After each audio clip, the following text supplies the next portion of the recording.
దేవునికి స్తోత్రములు. కూడి వచ్చిన ప్రతి ఒక్కరికి ప్రభునామమున వందనములు. గనుడైనటువంటి దేవుడు, సర్వశక్తిమంతుడైనటువంటి ప్రభు మనకిచ్చినటువంటి ఈ సమయాన్ని బట్టి ఘనదేవునికి మనమందరం కూడా కృతజ్ఞతాస్తుతులు చెల్లించుదాం. ప్రియులారా, ఈ సమయంలో ప్రారంభ ప్రార్థన చేసుకొని ఈ ఆదివారపు లైవ్ కార్యక్రమాన్ని మనమందరం కూడా ప్రారంభించుకుందాం. ప్రారంభ ప్రార్థన. స్తోత్రములు తండ్రి, పరిశుద్ధుడా, ప్రభువ, మహోన్నతుడా, సర్వశక్తిమంతుడా, నీకే వందనాలు తండ్రి. నీ కృపను బట్టి, నీ దయను బట్టి, పరిశుద్ధుని బట్టి వందనాలు ప్రభువ. అయా ఇప్పుడు పాట పాడి అయా వాక్యాన్ని మేము చెప్పుకొనిచుండగా నన్ను మరుగు చేయి నాయన. ఆత్మదేవుడా, నువ్వు లేకుంటే నేను మాట్లాడలేను, పాడలేను. వందనాలు చెల్లిస్తూ ఉన్నాం. అయ్యా లైవ్ కార్యక్రమం అంతట్లో తోడుగా నడిపించమని అనేకుల్ని రప్పించి చూపించే దేవుడా, నీకే వందనాలు చెల్లిస్తూ యేసు నామమున అడిగి వేడుకొనిచున్నాం తండ్రి. Amen, amen. ఒక పాట పాడుకొని దేవుణ్ణి మహింపరచుకుందాం.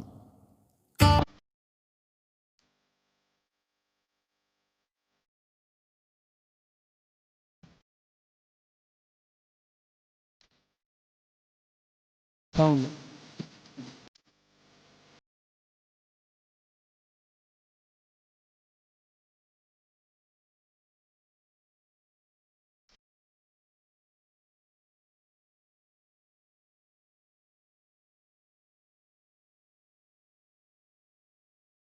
యేసయ్యా నాకంటూ ఎవరు వేరయ్యా, యేసయ్యా నాకంటూ ఎవరు వేరయ్యా, నిన్ను నమ్మినే బ్రతుకుచుంటే, నిన్ను వెదకుచు పరుగెత్తుచుంటే, చూడు యేసయ్యా, నన్ను చూడు యేసయ్యా, చేయి పట్టి నన్ను నీవు నడుపు యేసయ్యా, చూడు యేసయ్యా, నన్ను చూడు యేసయ్యా, చేయి పట్టి నన్ను నీవు నడుపు యేసయ్యా, యేసయ్యా నాకంటూ ఎవరు వేరయ్యా, యేసయ్యా నాకంటూ ఎవరు వేరయ్యా.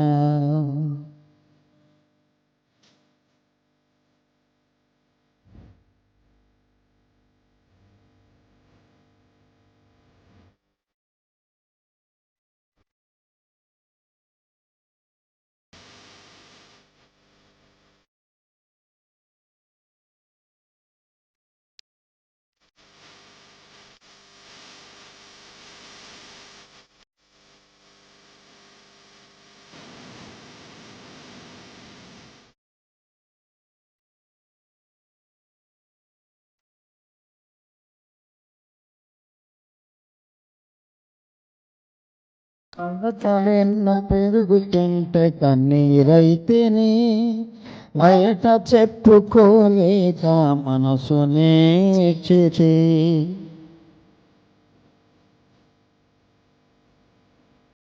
కళ్ళతోనెన్న పెరుగుతుంటే కన్నీరైతేనే, బయట చెప్పుకోలేక మనసునే చేతి, వేరు ఎవరు వెనుకకు, రారు ఎవరు కనుటకు, లేరు ఎవరు వెనుకకు, రారు ఎవరు కనుటకు, చూడు యేసయ్యా, నన్ను చూడు యేసయ్యా, చెయ్యి పట్టి నన్ను నీవు నడుపు యేసయ్యా, చూడు యేసయ్యా, నన్ను చూడు యేసయ్యా, చెయ్యి పట్టి నన్ను నీవు నడుపు యేసయ్యా, యేసయ్యా నాకంటూ ఎవరు వేరయ్యా, యేసయ్యా నాకంటూ ఎవరు లేరయ్యా.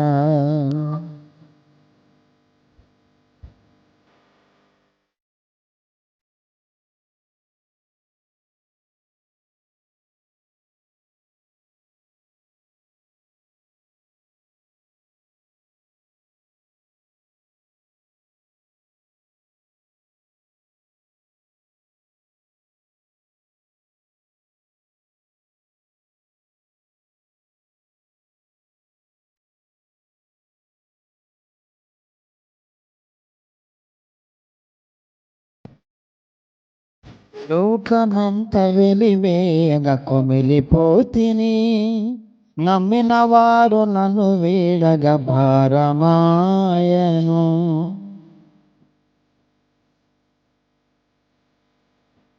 లోకమంత వెలివేగ కుమిలిపోతిని, నమ్మిన వారు నన్ను వీడగ భారమాయను.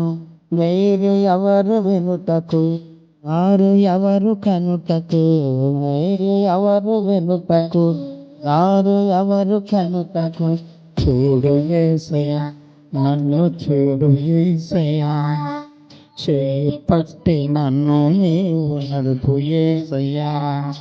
చూడు యేసయ్యా, నన్ను చూడు యేసయ్యా, చేపట్టి నన్ను నీవు నడుపు యేసయ్యా. యేసయ్యా నాకంటూ ఎవరు వేరయ్యా, యేసయ్యా నాకంటూ ఎవరు వేరయ్యా. నిన్ను నమ్మినే బ్రతుకుచుంటిని, నిన్ను వెదకుచు పరుగెత్తుచుంటిని. చూడు యేసయ్యా, నన్ను చూడు యేసయ్యా, చెయ్యి పట్టి నన్ను నీవు నడుపు యేసయ్యా. చూడు యేసయ్యా, నన్ను చూడు యేసయ్యా, చెయ్యి పట్టి నన్ను నీవు నడుపు యేసయ్యా.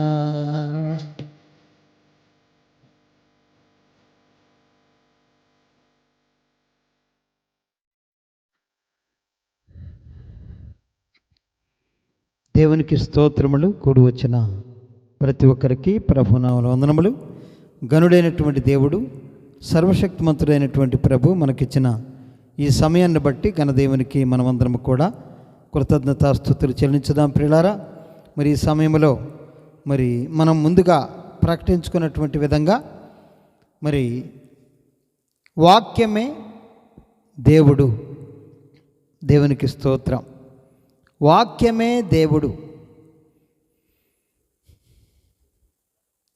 ఈ యొక్క వాక్యమే దేవుడు అనేటువంటి టాపిక్ని ఈరోజు మాట్లాడుకుందాం. దేవునికి స్తోత్రం. యోహాను సువార్త 1వ అధ్యాయము 1వ వచనములో ఆదియందు వాక్యముండెను, వాక్యము దేవుని యొద్ద ఉండెను, వాక్యము దేవుడై ఉండెను. బైబిల్ గ్రంథం స్పష్టంగా చెప్తూ ఉన్నది, వాక్యమే దేవుడై ఉన్నాడు. దేవునికి స్తోత్రం. మరి వేదాలలో కూడా ప్రియులారా మనం చూసినట్లయితే వేదాలలో ఓంకారము అనేటువంటి శబ్దం ద్వారా ఈ ప్రపంచమంతా నిర్మించబడది. ఓంకారమే దేవుడు అనేది వేదం ఘోషిస్తూ ఉన్నది, వేదం చెప్తూ ఉన్నది. ఖురాన్లో ప్రియులారా వాక్యమే దేవుడై ఉన్నాడని ఖురాను కూడా ఘోషిస్తూ ఉన్నది. దేవునికి స్తోత్రం.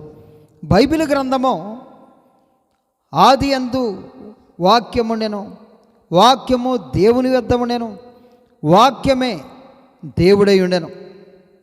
ఆయన ఆదియందు దేవుని యొద్ద ఉండెను, సమస్తమును ఆయన మూలముగా కలిగెను అని బైబిల్ గ్రంథం చెప్తూ ఉన్నది.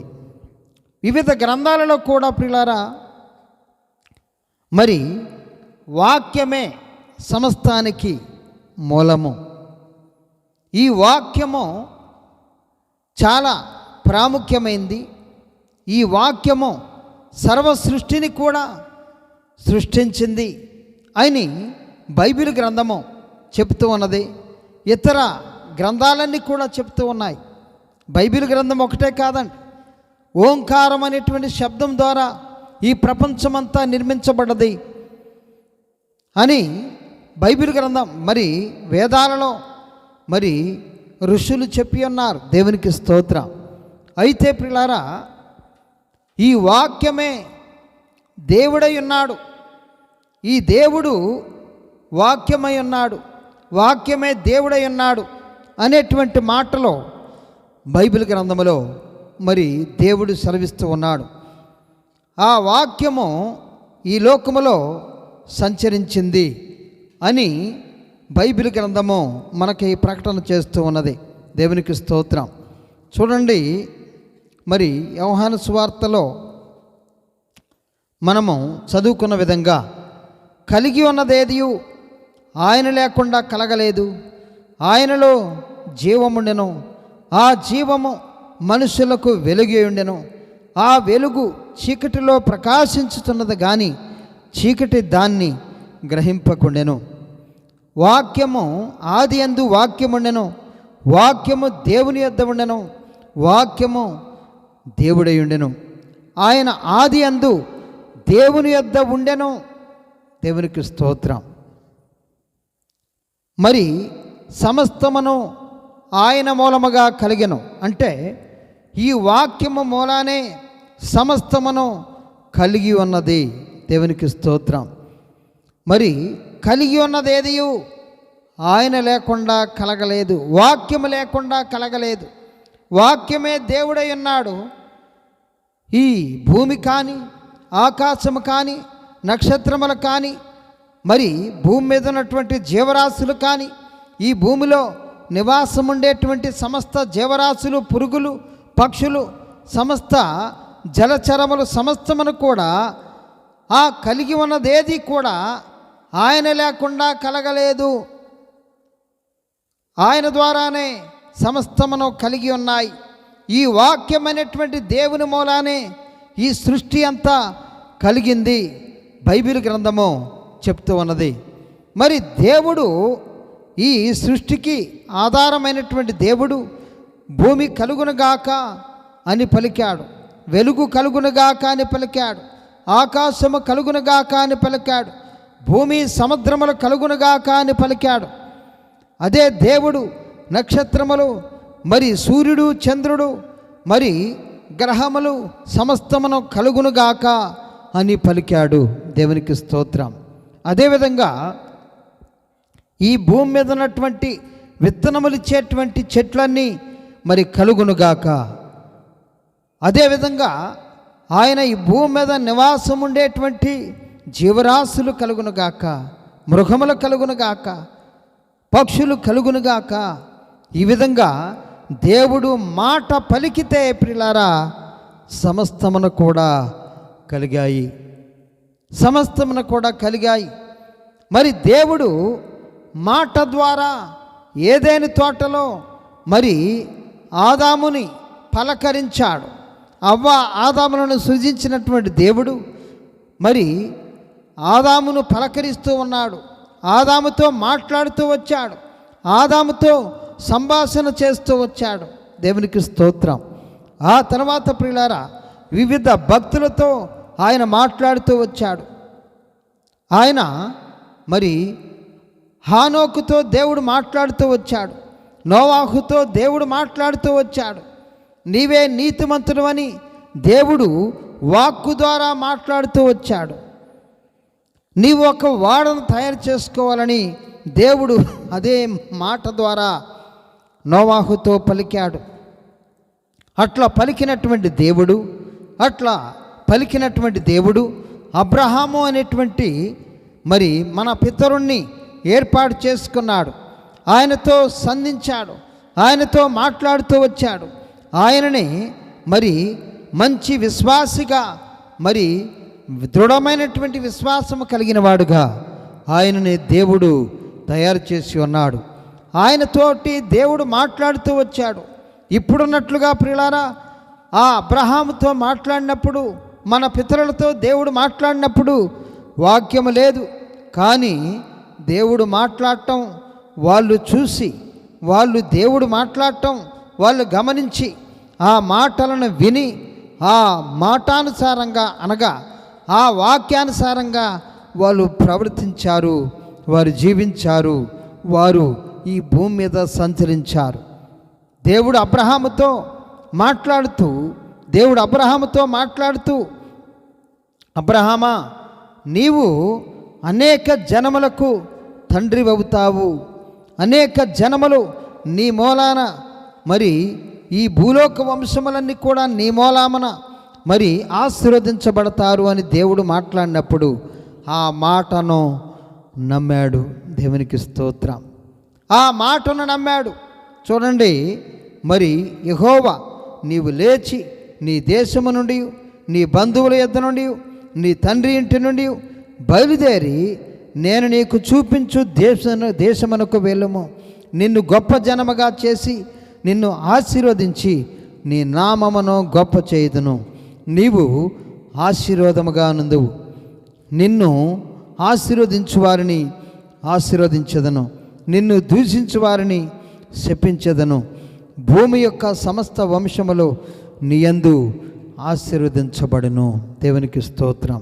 ఎంత దివ్యమైనటువంటి మాటలండి. దేవుడు అబ్రహాముతో మాట్లాడాడు. అబ్రహాముతో మాట్లాడినప్పుడు ఈ విధమైనటువంటి మాటలు అబ్రహాముతో మాట్లాడినప్పుడు నీవు భూలోకమునకు ఆశీర్వాదకరంగా ఉంటావు, నీ భూలోక వంశములన్నీ నీ మూలమున ఆశీర్వదించబడతారు అని దేవుడు మరి మన దేవుడు మాట్లాడినప్పుడు మన పితరుడైనటువంటి అబ్రహాము, దృఢమైన విశ్వాసము కలిగినటువంటి అబ్రహాము, మరి స్థిరమైన విశ్వాసము కలిగినటువంటి అబ్రహాము, మరి గొప్ప విశ్వాసమును కలిగినటువంటి అబ్రహాము, ఆ విశ్వాసమును అంత విశ్వాసమును మరి దేవుడు అబ్రహాముకి అంత విశ్వాసము అబ్రహాములో ఎంత వచ్చింది, ఎట్లొచ్చింది అని ఆలోచన చేసినప్పుడు ప్రియులారా, దేవుడు తన కుమారుడైనటువంటి యేసుక్రీస్తు ప్రభువారిని మెల్కీసెదెకు రూపంలో తన కుమారుడైనటువంటి మరి యేసుక్రీస్తు ప్రభువారిని అబ్రహామునకు చూపించి తన విశ్వాసమును దృఢపరిచాడు. దేవునికి స్తోత్రం. ఈ మెల్కీసెదెకు మరి ఇతను మరి భూలోకములో మరి దేవునికి ప్రధాన యాజకుడిగా పిలువబడ్డాడు. ఆయన ఈ భూలోకములో ఇప్పుడు మనకి ప్రధాన యాజకుడిగా ఉన్నాడు. అబ్రహాము టైంలో దేవునికి ప్రధాన యాజకుడిగా ఉన్నటువంటి ఈ మెల్కీసెదెకు అనబడినటువంటి యేసుక్రీస్తు ప్రభువారు మరి ఆయనను మన పితరుడైనటువంటి మరి అబ్రహాము చూసి, నా గర్భములో నీ కుమారుణ్ణి పుట్టించబోచున్నావా అనేటువంటి విశ్వాసముతోటి ముందుకు సాగినట్లుగా మనం చూస్తూ ఉన్నాం. దేవునికి స్తోత్రం. మాటే ఆ రోజు మరి అబ్రహాముకి మనం చదువుకున్నట్లుగా బైబిల్ గ్రంథము లేదు. దేవుడు ఆకాశము నుంచి మాట్లాడుతూ ఉంటే అబ్రహాము, ఓ భూమి ఆకాశములను సృజించినవాడు, ఈ లోకమును సృజించినవాడు గొప్పవాడు, నా దేవుడు ఈ ప్రపంచానికి తీర్పు తీర్చువాడు నా దేవుడు అని అబ్రహాము నమ్మాడు, విశ్వసించాడు. భూలోకములో ఏది జరిగినా కానీ, భూలోకములో ఏ మూల ఏది జరిగినా కానీ ప్రియులారా, దేవుడు మరి కల్పించుకొని ఈ లోకము నాది, లోకమును దాని పరిపూర్ణత నాది అని ఇప్పుడు మనకి వాక్యం వచ్చింది. కానీ ప్రియులారా, అప్పుడు మన పితరుడైనటువంటి అబ్రహాముకి దేవుడు మరి ఆ జ్ఞానమునిచ్చి ఉన్నాడు. లోకానికి తీర్పు తీర్చువాడు దేవుడు అని ఆ రోజుల్లోని మన పితరుడైనటువంటి అబ్రహాము బైబిలు లేకుండగానే ఆయన్ని ఒక బైబిలుగా తయారు చేశాడు. దృఢమైనటువంటి విశ్వాసముతోటి మన పితరుడైనటువంటి అబ్రహాముని నింపాడు. అదేవిధంగా సమాన వారసులైనటువంటి మరి ఇస్సాకుని అదే స్థిరమైనటువంటి విశ్వాసముతోటి ఆయనను కూడా ఆశీర్వదిస్తూ వచ్చాడు. యాకోబుని కూడా అదే మాటతో దేవుడు సంధించాడు. నేను నీ తండ్రి దేవుడను, నీ యొక్క అబ్రహాము దేవుడను, నీ తండ్రి దేవుడను, నేను ఇస్సాకు దేవుడను అని దేవుడు బేతేలులో మన పితరుడైనటువంటి మరి ఆ యొక్క యాకోబుతో మాట్లాడాడు. నోటి మాట. దేవునికి స్తోత్రం. ఇప్పుడు మనం చదువుకున్నటువంటి బైబిల్ గ్రంథమే ఆ మాట. ఆ మాటతోటే దేవుడు మన పితరుడైనటువంటి మరి యాకోబుని సంధించాడు. ఆ యొక్క నిచ్చెనను చూపించాడు. ఆయన పద్దనరాముకు పోయేటువంటి మార్గమందు ఆయన మరి ఒక రాయిని తలగడగా చేసుకొని నిద్రిస్తూ ఉన్నటువంటి సమయంలో దేవుడు ఆయన్ని సంధించాడు, అతనితో మాట్లాడుతూ వచ్చాడు. మన పితరుడైనటువంటి మరి యాకోబుతో మాట్లాడుతూ వచ్చాడు. ఈ మాట అదే ఇప్పుడు మనం చదువుకునేటువంటి దేవుని వాక్యం. ఈ వాక్యము దేవుడై ఉన్నాడు. ఆ రోజుల్లో ప్రియులారా అబ్రహాముతో దేవుడు మాట్లాడుతూ ఉంటే ప్రియులారా మరి అబ్రహాము సాగిలపడి ఆ మాటకు విధేయుడైపోయాడట. దేవునికి స్తోత్రం. ఈరోజు బైబిల్ గ్రంథాన్ని ఏ విధంగా నువ్వు చూస్తున్నావు? బైబిల్ వాక్యమును ఏ విధంగా చూస్తున్నావు? ఒక పుస్తకం లెక్క గ్రహిస్తున్నావా?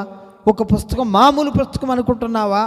ఇది ప్రపంచ చరిత్రను మార్చేటువంటి గ్రంథం. ఇది ప్రపంచం యొక్క ఉనికిని, ప్రపంచం యొక్క మరి భవిష్యత్తుని, ప్రపంచం యొక్క మరి ఆ వర్తమానమును, భూత భవిష్యత్ కాలమును చెప్పేటువంటి గ్రంథము ఈ బైబిల్ గ్రంథం. ప్రియులారా ఈ గ్రంథము ఈరోజు మనం చూడగలుగుతున్నామంటే మనము నిజముగా ధన్యులం. దేవునికి స్తోత్రం. అదే మాటతోటి మన పితరుడైనటువంటి మరి యాకోబు సంధించబడ్డాడు. అదే మాటతోటి దేవుడు ఆయన్ని కలుసుకున్నాడు. దేవునికి స్తోత్రం. ఈరోజు ఈ బైబిల్ గ్రంథమును నువ్వు చదువుతూ దేవుణ్ణి కలుసుకుంటున్నావా? ఈ బైబిల్ గ్రంథమును నువ్వు ధ్యానం చేస్తూ దేవుణ్ణి కలుసుకుంటున్నావా? ఇదే నీకు ఇవ్వబడినటువంటి ఈ హోలీ బైబిల్, పరిశుద్ధమైనటువంటి గ్రంథాన్ని నువ్వు చదవగలుగుతున్నావా? చదివి నేను దేవుణ్ణి మరి అర్థం చేసుకుంటున్నానని నమ్ముతున్నావా? ఈ బైబిల్ గ్రంథము మామూలు గ్రంథము కాదు ప్రియులారా. దేవునికి స్తోత్రం. ఈరోజు నీకు నాకు ఇవ్వబడది ఈ బైబిల్ గ్రంథం. ఆ రోజు మరి యాకోబుని దర్శించినటువంటి దేవుడు, అదే మాటతో మాట్లాడినటువంటి దేవుడు ఈరోజు ఈ బైబిల్ గ్రంథమును నువ్వు చదువుతూ ఉంటే నీతో మాట్లాడుతున్నాడు. ఇది దేవుని గ్రంథం, ఇది దేవుని మాటలు, ఇవి నిజముగా పుట్టము వేయబడినటువంటి దేవుని మాటలు అని నువ్వు నమ్ముచున్నావా? ఏదో మామూలు బుక్ లెక్క ఈ బైబిల్ గ్రంథాన్ని చదువుతున్నావా? ఈరోజు గమనించాలి ప్రియులారా. ఈరోజు నేను గమనించాలి, మనమందరము కూడా గమనించాలి. ఏంటి అనంటే ఈ బైబిల్ గ్రంథము సజీవమైంది. దేవునికి స్తోత్రం. ఈ బైబిల్ గ్రంథము జీవము కలిగినది, సజీవమై బలము గలది. ఈ బైబిల్ గ్రంథము మరి ఈ మాటలు, ఈ బైబిల్ గ్రంథములో రాయబడినటువంటి దేవుని శ్రేష్టమైనటువంటి మాటలు బలము గలవి. దేవునికి స్తోత్రం. ఎంత బలము కలవి అంటే ప్రియులారా, కలుగును గాక అనగానే కలుగుతాయి. దేవునికి స్తోత్రం. ఆరిపోవును గాక అంటే ఆరిపోతాయి. పైకి వచ్చుదువు గాక అంటే పైకి వస్తాయి. దేవునికి స్తోత్రం. మరి ఈ బైబిల్ గ్రంథంలో ఉన్నటువంటి మాటలు మరి శ్రేష్టమైనవి, బలము గలవే. దేవునికి స్తోత్రం. స్థితిగతులు మార్చేటువంటి గ్రంథం ఇది. నీ పరిస్థితిని మార్చేటువంటి గ్రంథం ఇది.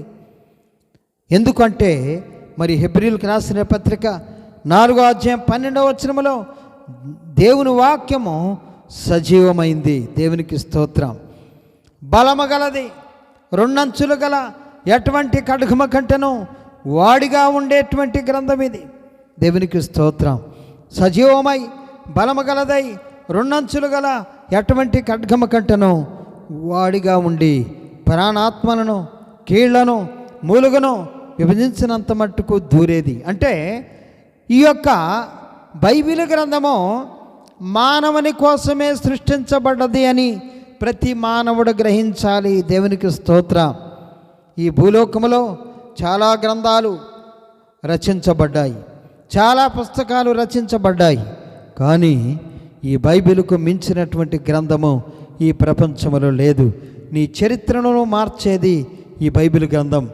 నీకోసమే ఓ మానవుడా, ఓ క్రైస్తవుడా, ఓ ఈ లోకములో జీవించుచున్నటువంటి ఒక మానవుడా, నీకోసమే ఈ బైబిల్ గ్రంథము దేవుడు రాపించాడు. దేవునికి స్తోత్రం. నీకోసమే ఈ బైబిల్ గ్రంథమును రాపించాడు. ఆ బైబిల్ గ్రంథమును నువ్వు విడనాడుతున్నావా? ఈ బైబిల్ గ్రంథములో వక్రీకరిస్తున్నావా?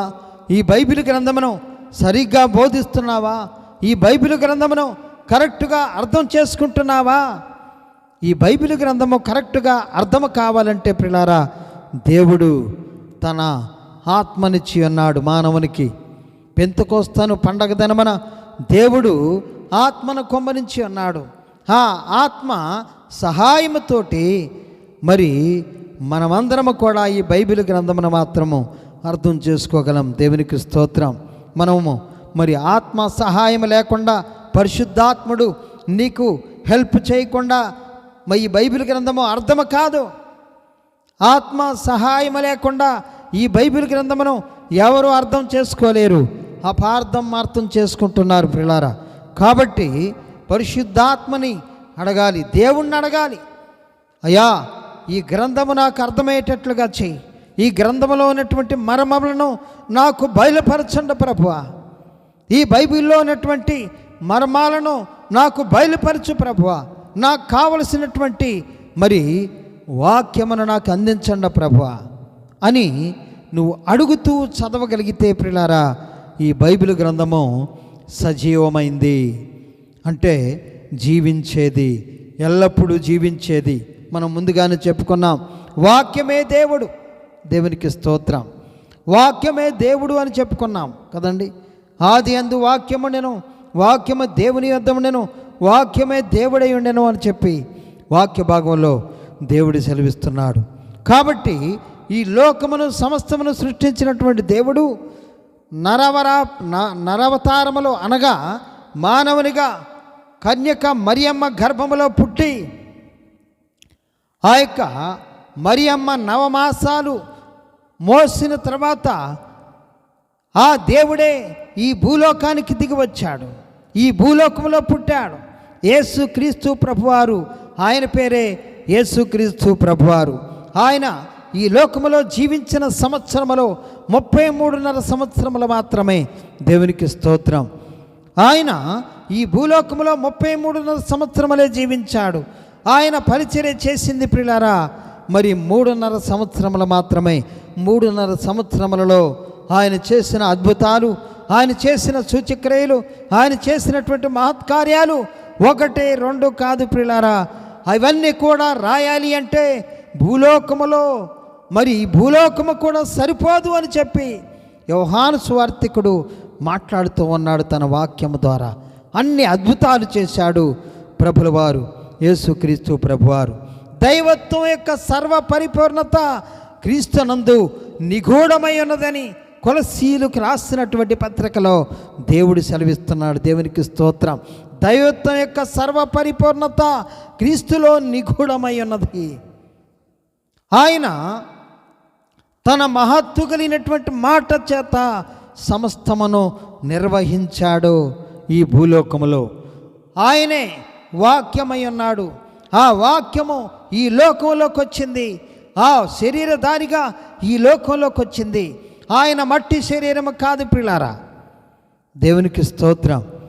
ఎందుకు అనంటే యోహాను సువార్తలో 1వ అధ్యాయము 14వ వచనములో ఆ వాక్యము శరీరధారి అయి కృపా సత్య సంపూర్ణుడిగా మన మధ్యలో నివసించను అని చెప్పి వాక్య భాగంలో దేవుడు సెలవిస్తున్నాడు.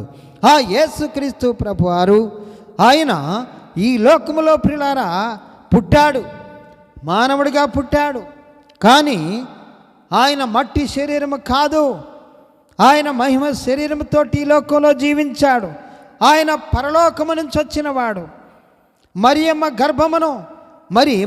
గర్భములో ఆయన పుట్టాడు. నిజమే. వాక్యము అనేటువంటి విత్తనమును పరిశుద్ధాత్ముడు మరియమ్మ గర్భములో వేశాడు. ఆమె 9 మాసాలు మోసింది.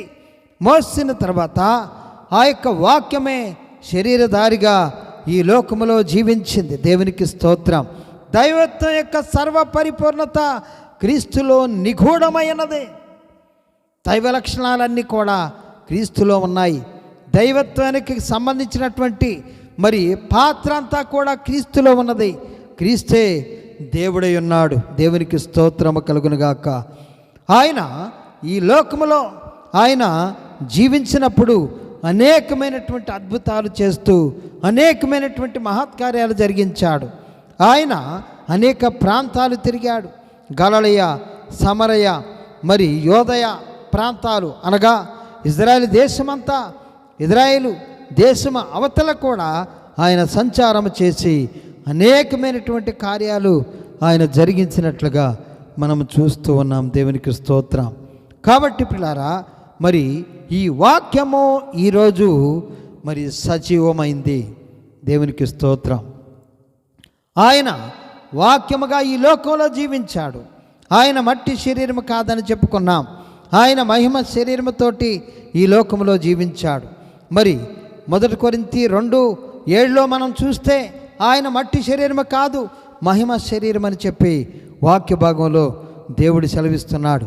రూపాంతర కొండ మీదకి ఆయన వెళ్ళినప్పుడు ఆయన ముఖము ప్రకాశించింది, ఆయన వస్త్రములు వెలుగువలే తెల్లనవాయను అని చెప్పి వాక్య భాగాన్ని బట్టి మరి ఆయన నిజంగా మట్టి శరీరము కాదు, మహిమ శరీరం. అదేవిధంగా మరి 1 కొరింథీయులకు రాసినటువంటి పత్రికలో ఇంకొక బలమైనటువంటి ఆధారం కూడా మనకు కనబడుతూ ఉన్నది ప్రియులారా. ఏంటి అని అంటే చూడండి, 15వ అధ్యాయం, 1 కొరింథీ 15వ అధ్యాయంలో ఈ వాక్య భాగాన్ని నేను చదువుతున్నాను చూడండి. ఇందు విషయమై ఆదామును మొదటి మనుషుడు జీవించు ప్రాణి అయినని రాయబడి ఉన్నది. కటుపటి ఆదాము జీవింపజేయు ఆత్మ అయిను. ఆత్మ సంబంధమైనది మొదట కలిగినది కాదు, ప్రకృతి సంబంధమైనదే మొదట కలిగినది, తర్వాత ఆత్మ సంబంధమైనది. మొదటి మనుషుడు భూ సంబంధి అయి మట్టి నుండి పుట్టినవాడు. మొదటి మనుషుడు భూ సంబంధి అయి మట్టి నుండి పుట్టినవాడు. మొదటి మనుషుడు అంటే మనందరికీ తెలుసు, ఆదాము మట్టి నుండి పుట్టినవాడు. జిగట మన్నుతోటి ఆదాముని దేవుడు తయారు చేశాడు. మొదటి మనుషుడు భూ సంబంధి అయి మట్టి నుండి పుట్టినవాడు. రెండవ మనుషుడు పరలోకము నుంచి వచ్చినవాడు. ఎవరండి? ఈయన మట్టి నుండి పుట్టినవాడు కాదు, పరలోకము నుంచి వచ్చినవాడు. మట్టి నుండి పుట్టినవాడు ఎట్టివాడు? మట్టి నుండి పుట్టినవారు అట్టివారే. అనగా మనమందరము కూడా ఆదాము మట్టిని కలిగి ఉన్నాం. మట్టి నుండి పుట్టినవాడు ఎట్టివాడో మట్టి నుండి పుట్టినవారు అట్టివారే.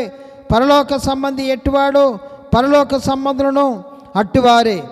మనము మట్టి నుండి పుట్టిన వాని పోలికను ధరించిన ప్రకారము పరలోక సంబంధి పోలికయు ధరింతము. దేవునికి స్తోత్రం.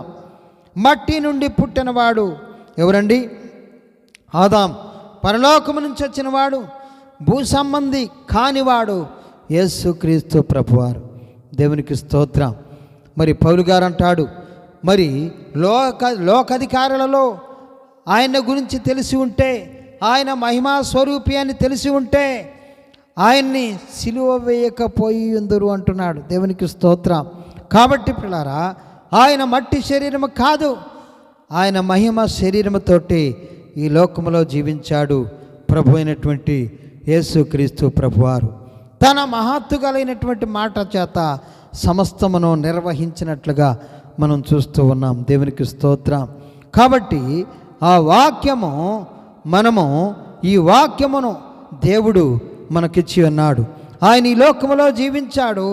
ఆయన మన పాపముల కోసం మరణించాడు. ఆయన సమాధి చేయబడ్డాడు. ఆయన తిరిగి లేచి సజీవుడిగా ఉన్నాడు. ఇప్పుడు తండ్రి కుడి ప్రక్కన కూర్చొని మన కోసం విజ్ఞాపన చేస్తున్నాడు. ఆయన మనకి బైబిల్ గ్రంథమును ఇచ్చి ఉన్నాడు. ఈ బైబిల్ గ్రంథములో మరి వాక్యములను మనం చూస్తే ప్రియులారా, మరి 1 పేతురు పత్రిక 1:22లో ఈ వాక్యము అక్షయ బీజము అంటున్నాడు. క్షయమైనటువంటి బీజము కాదట, అక్షయమైనటువంటి బీజమట. ఈ వాక్యమును ఎఫెసీ 5:27లో మరి ఈ వాక్యమును ఒక మరి నీటితో పోల్చాడు, ఉదకము అంటున్నాడు. అదేవిధంగా మరి ద్వితీయోపదేశకాండం 32:1-2 వచనాల్లో వాక్యమును వర్షముతో పోల్చాడు దేవుడు. ఇదే వాక్యమును వానతో పోల్చాడు. ఇదే వాక్యమును మరి చినుకులతో పోల్చాడు. ఇదే వాక్యమును దేవుడు మంచుతో పోల్చినట్లుగా మనం చూస్తూ ఉన్నాం. దేవునికి స్తోత్రం. ఈ వాక్యమట మరి కీర్తనలో 147:15లో ఈ వాక్యము బహువేగముగా పరిగెత్తేది అని చెప్తూ ఉన్నాడు. దేవునికి స్తోత్రము కలుగును గాక. వేగముగా పరిగెత్తేది ఈ వాక్యమట. కాబట్టి ఈ వాక్యము 107వ దావీదు కీర్తన 20వ వచనములో ఆ వాక్యము మరి బాగు చేసేదిగా మనకు కనబడుతూ ఉన్నది, మనల్ని బాగు చేస్తుంది. ఈ వాక్యము నేను ముందుగానే చెప్పి ఉన్నాను, మానవుని కోసమే ఈ వాక్యాన్ని దేవుడు ఇచ్చి ఉన్నాడు. మానవుణ్ణి బాగు చేయాలని, మానవుణ్ణి శుద్ధీకరించాలని, మానవుని కోసం ఈ వాక్యము మరి ఉదకముతో అనగా ఈ వాక్యమైనటువంటి నీటితో ఈ మానవుడు శుద్ధి చేయబడాలని దేవుని యొక్క ఉద్దేశం. దేవునికి స్తోత్రం. నువ్వు శుద్ధి చేయబడుతున్నావా? ఓ సంగమా, ప్రియ సంగమా, ఈ వాక్యము నిన్ను కడుగుతా ఉన్నదా? ఒకటి మాత్రం గ్యారంటీ పిల్లారా, నువ్వు కడగమని ఈ వాక్యం అనేటువంటి దేవుడితో చెప్తే ఆయన కడుగుతాడు. కానీ నువ్వు కడగమనకుండా ఆయన కడగడం. నీ యొక్క పాపములను కడగమంటే ఈ వాక్యము చేత ఆయన కడుగుతాడు. ఆయన రక్తముతో ఆయన కడుగుతాడు. ఆయన నామముతో నిన్ను కడుగుతాడు. కాబట్టి పిల్లారా, ఈ వాక్యమైనటువంటి ఉదకముతో నువ్వు నన్ను కడుగు ప్రభువా, నన్ను శుద్ధీకరించయ్యా, నాలో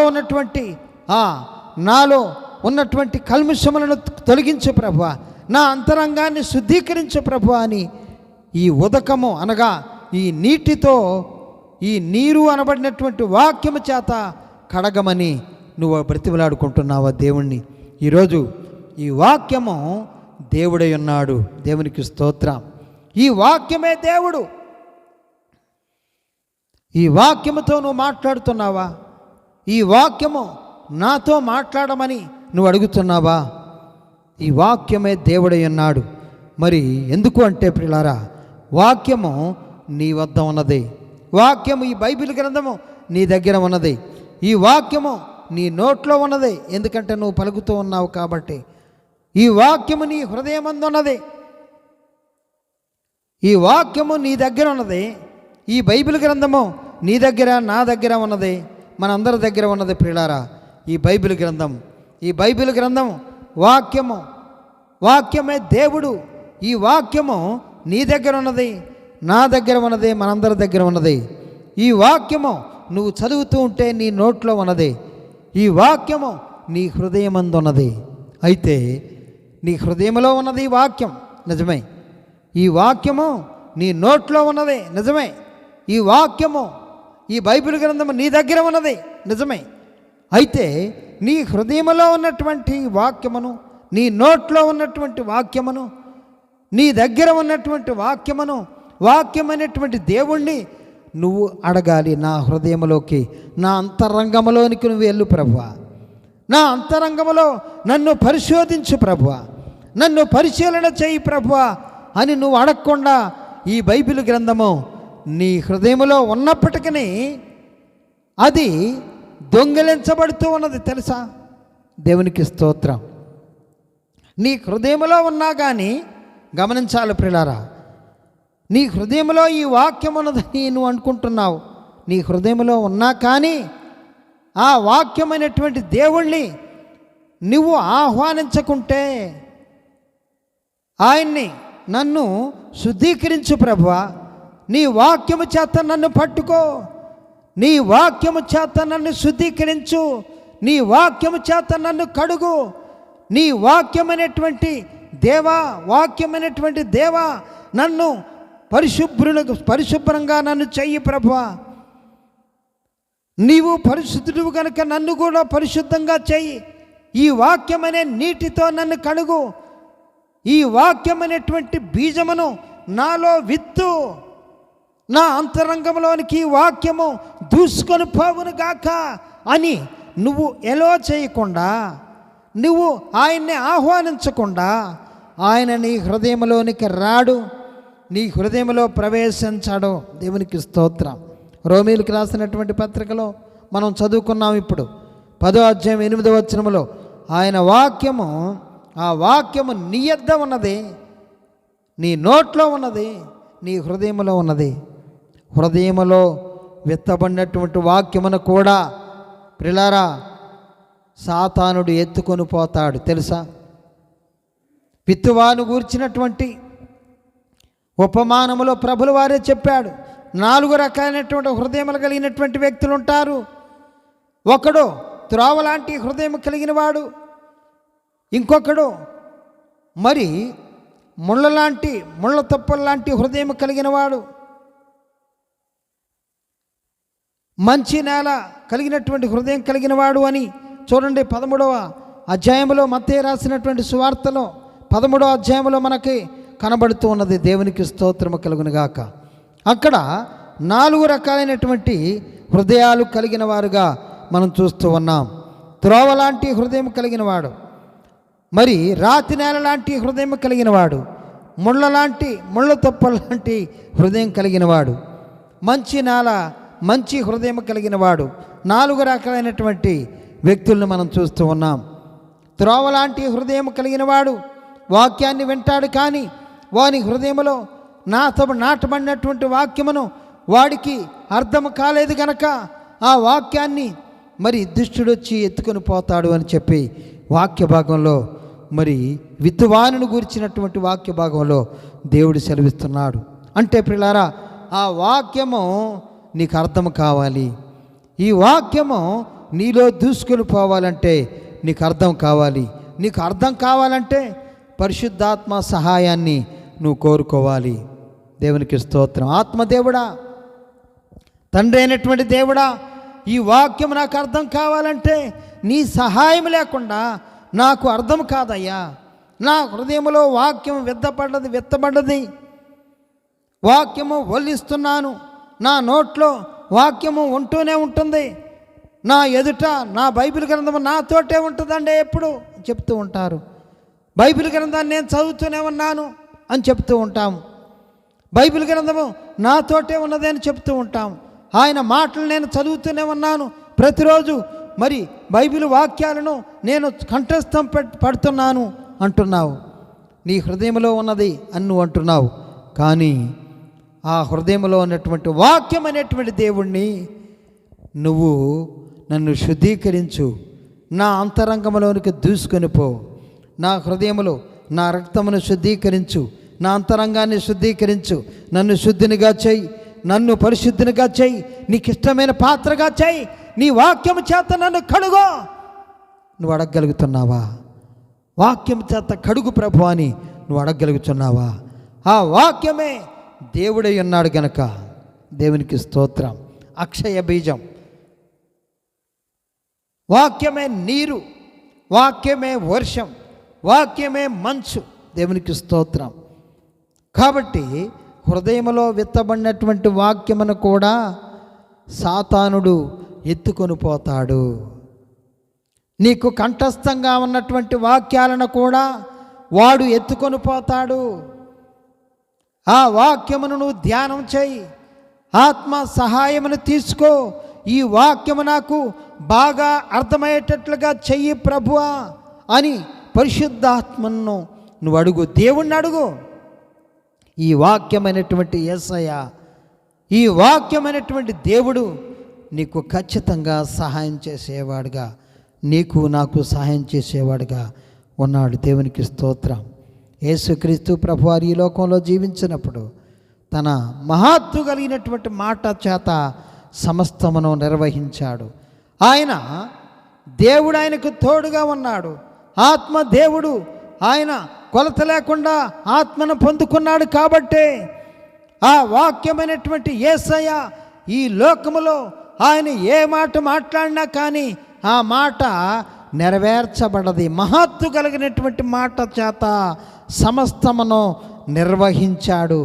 తన చావును తానే 3 సార్లు ప్రవచించుకున్నవాడుగా మనం చూస్తూ ఉన్నాం. దేవునికి స్తోత్రం. తన చావును తానే సమర్పించుకున్నాడు, తన్ను తానే సమర్పించుకున్నాడు, తను తాను లోబర్చుకున్నాడు. ఆయన శరీరధారి అయిన దినములలో మహారోదనముతోనూ కన్నీళ్లతోనూ తన్ను మరణము నుంచి రక్షించగలవానికి ప్రార్థనలను యాచనలను చేసినందున ఆయన అంగీకరించబడెను. ఈరోజు నువ్వు అంగీకరించబడుతున్నావా? ఈ వాక్యాన్ని చదువుతున్నావా? ఈ వాక్యమైనటువంటి దేవుణ్ణి నువ్వు కలిగి ఉన్నావా? దేవునికి స్తోత్రం. కాబట్టి ప్రియులారా, ఈ వాక్యము సుత్తి లాంటిది. నీ హృదయము రాతి లెక్క ఉంటే ఈ సుత్తి అనేటువంటి వాక్యము చేత నువ్వు నా బండలాంటి హృదయమును బ్రద్దలు చెయ్యి ప్రభు అని నువ్వు అడగగలిగితే ఈరోజు ఖచ్చితంగా నీ బండలాంటి హృదయమును మెత్తగా చేయగలడు, పిండి పిండి చేయగలడు, మెత్తగా చేయగలడు దేవుడు తన వాక్యము చేత. దేవునికి స్తోత్రం. అగ్ని లాంటిగా అగ్నితో పోల్చాడు దేవుడు. ఈ వాక్యం అనేటువంటి దేవుడు అగ్నితో పోల్చబడ్డాడు. ఈ వాక్యం అనేటువంటి దేవుడు సుత్తితో పోల్చబడ్డాడు. నీ కఠిన హృదయమును, నా కఠిన హృదయమును నుజ్జుగా చేయి ప్రభువా. నేను కఠినపరచబడుతున్నానయ్యా, నేను కఠినంగా ఉంటున్నాను ప్రభువా. అనేక విషయాలలో నేను కఠినంగా ఉంటున్నాను, తర్వాత చేద్దాంలే ప్రార్థన అనుకుంటున్నాను, కన్నీరు రావట్లేదు ప్రభువా అని నువ్వు ప్రభు దగ్గర అడుగు.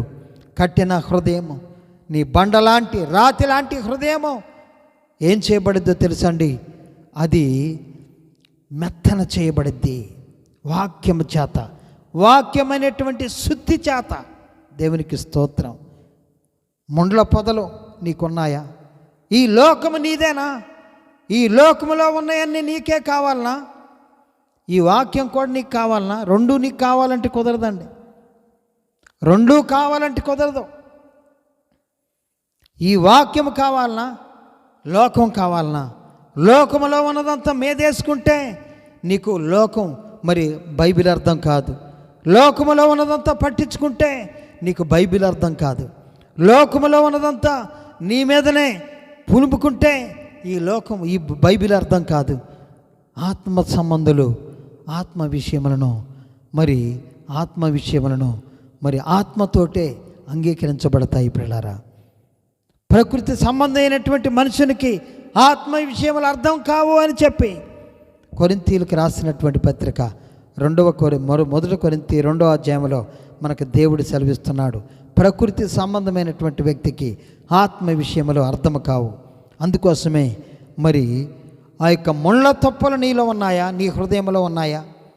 ముళ్ళ తొప్పలతో నువ్వు బాధపడుతున్నావా? ఐహిక విచారము, ధనమోహము నిన్ను ఆకర్షిస్తుందా? అయితే నీవు నిష్ఫలుడుగానే ఉంటావు. ఈ లోకములో ప్రియులారా 3 రకాలైనటువంటి వ్యక్తులు మనకి దేవుడు చూపిస్తున్నాడు. మరి త్రోవలాంటి హృదయం కలిగినటువంటి వ్యక్తికి బైబిల్ అర్థం కాదు. కాబట్టి అతని హృదయంలో మరి విత్తబడినటువంటి వాక్యమును దుష్టుడు ఎత్తుకొని పోతున్నాడు. కాబట్టి ప్రియులారా, దుష్టుడికి మరి అవకాశం వచ్చేసింది. అతనికి ఆ బైబిల్ అర్థం కావట్లేదు. వింటున్నాడు వాక్యాన్ని, కానీ అర్థం కావట్లేదు. ఎందుకంటే అతని హృదయము దున్నబడలేదు. అతని హృదయము దున్నబడలేదు, మెత్తన చేయబడలేదు, పదును చేయబడలేదు, నీరు పెట్టబడలేదు. ఎట్లా పండిద్ది పంట? అది మెరక చేను, అది మెరక పొలం. అక్కడ పండేది ఏంటి అని అంటే మరి తుప్పలు పండుతాయి, ముళ్ళు పండుతాయి, బలుసు తీగలు పండుతాయి. కానీ మంచి సారవంతంగా చేయబడితేనే ఆ హృదయంలో మంచి ఫలాలు బయటికి రావు. ముళ్ళ తుప్పలు అక్కడ పడుతాయి. త్రోవలాంటి హృదయం అన్నిటినీ ఈ లోకములో ఉండేటువంటి వ్యక్తి అతనికి ఒక పేరు పెడతాను నేను. ఏంటి అంటే గాలోడు. ఈ లోకమంతా అతందే. అయితే లోకమంతా పోగు చేసుకుంటాడు. లోకములో ఉన్నదంతా అతనికే కావాలి. కాబట్టి బైబిల్ అర్థం కాదు. కాబట్టి ప్రియులారా, ఈరోజు నువ్వు ఎక్కడున్నావు? నీ యొక్క ఆత్మీయ స్థితి ఏ విధంగా ఉన్నది ఒకసారి గమనించుకోవాలి.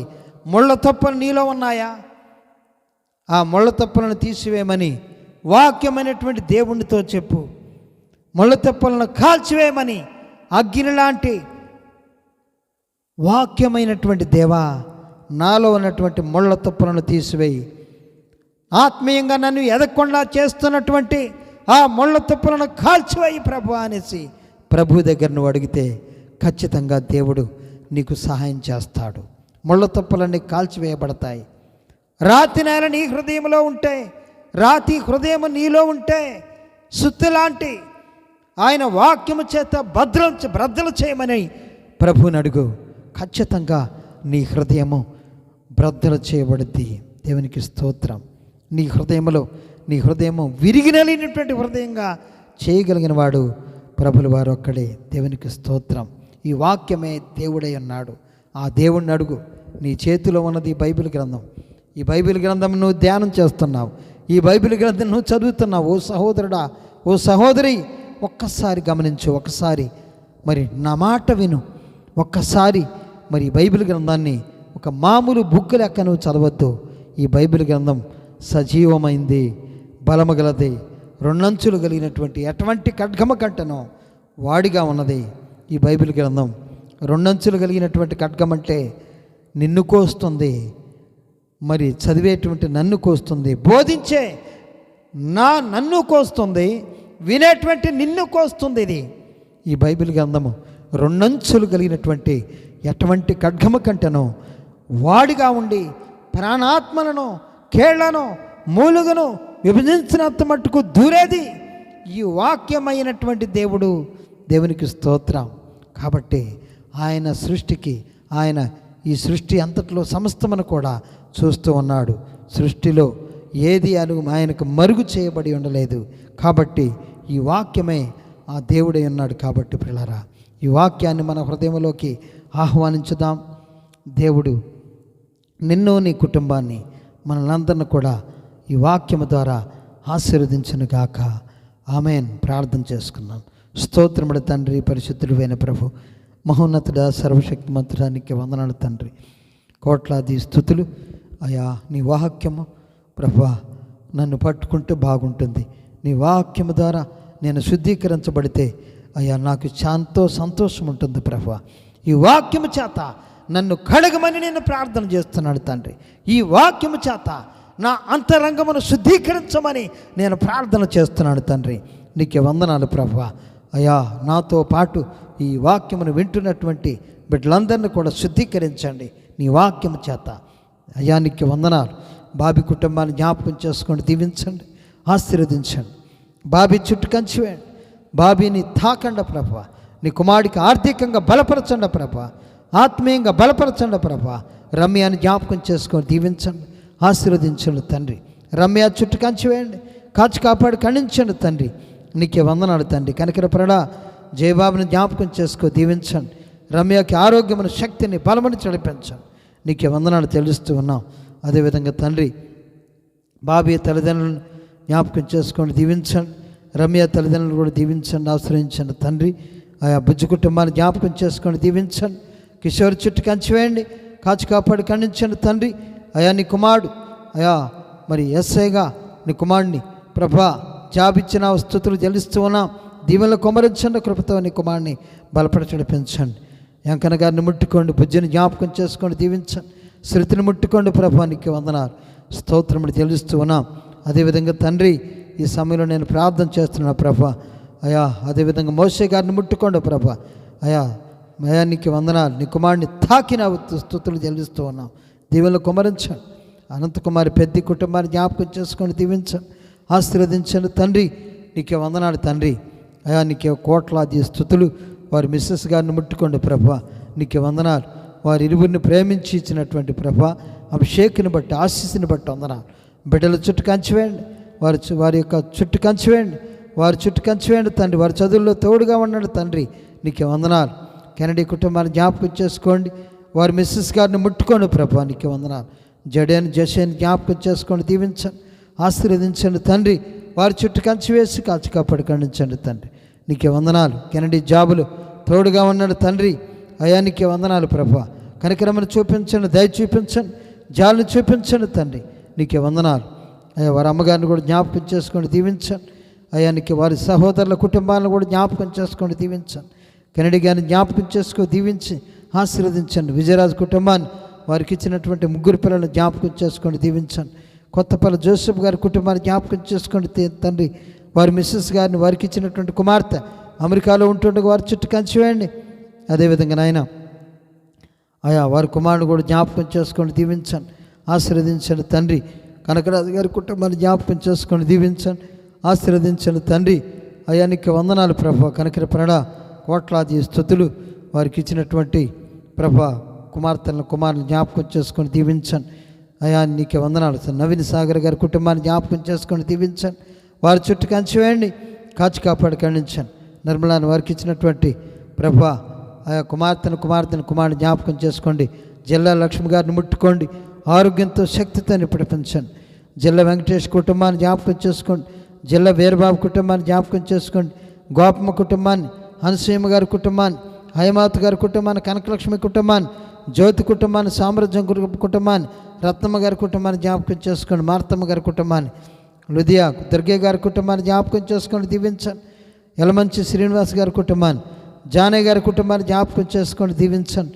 అయా ఎంబాబు గారి కుటుంబాన్ని జ్ఞాపకం చేసుకోండి. ఎస్ వెంకటేష్ కుటుంబాన్ని జ్ఞాపకం చేసుకోండి. జేమ్స్ యాకయ్య కుటుంబాన్ని, వారికి ఇచ్చినటువంటి పిల్లల్ని జ్ఞాపకం చేసుకోండి. ఓయి ఫ్రెండ్స్ అందరిని కూడా జ్ఞాపకం చేసుకోండి. భాస్కర్ వీధి కుటుంబాన్ని, బొమ్మక్క మురళి కుటుంబాన్ని, చక్రవర్తి కుటుంబాన్ని, గోపాలకృష్ణ కుటుంబాన్ని, నాగరాజు నుండి కుటుంబాన్ని, పాల్ వెంకటరత్నం గారి కుటుంబాన్ని, పూర్ సింగ్ గారి కుటుంబాన్ని, ప్రశాంత్ కుటుంబాన్ని, రసూల్ కుటుంబాన్ని, సైదుల కుటుంబాన్ని, సత్య కుటుంబాన్ని, శాకర చింతా కుటుంబాన్ని, శ్రీధర కాశిరెడ్డి కుటుంబాన్ని, కట్టా రామప్రసాద్ గారి కుటుంబాన్ని, రామేశ్వర కుటుంబాన్ని జ్ఞాపకం చేసుకోండి తండ్రి. అయా శారద గారి కుటుంబాన్ని జ్ఞాపకం చేసుకొని దీవించండి, ఆశీర్వదించండి తండ్రి. అయ్యా నీకు వందనాలు ప్రభా. వారి కుమారుడికి మ్యారేజ్ అవుట్కు నువ్వు సాయం చేసి నడిపించండి. సంజయ్ కుటుంబాన్ని జ్ఞాపకం చేసుకోండి తండ్రి. అయా నీకే వందనాలు. కుమార్ గారిని జ్ఞాపకం చేసుకోండి. వారికి ఇచ్చినటువంటి కుమారుని జ్ఞాపకం చేసుకోండి. కృపా గారి కుటుంబాన్ని జ్ఞాపకం చేసుకోండి. స్వాతి కుటుంబాన్ని జ్ఞాపకం చేసుకోండి. దీవించి ఆశ్రయించిన తండ్రి నీకే వందనాలు చెల్లిస్తూ ఉన్నాం. కనకర ప్రణానికి కోట్లాది స్తుతులు చెల్లిస్తూ ఉన్నాం.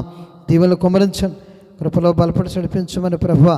అయా ఈ యొక్క లైవ్లో తర్వాత చూస్తున్న బిడ్డలందరినీ, లైవ్లో ఉంటున్న ప్రతి బిడ్డను కూడా జ్ఞాపకం చేసుకోండి, దీవించి ఆశీర్వదించమని తండ్రి. అయ్యా అదేవిధంగా మా కుటుంబాన్ని కూడా జ్ఞాపకం చేసుకోండి తండ్రి.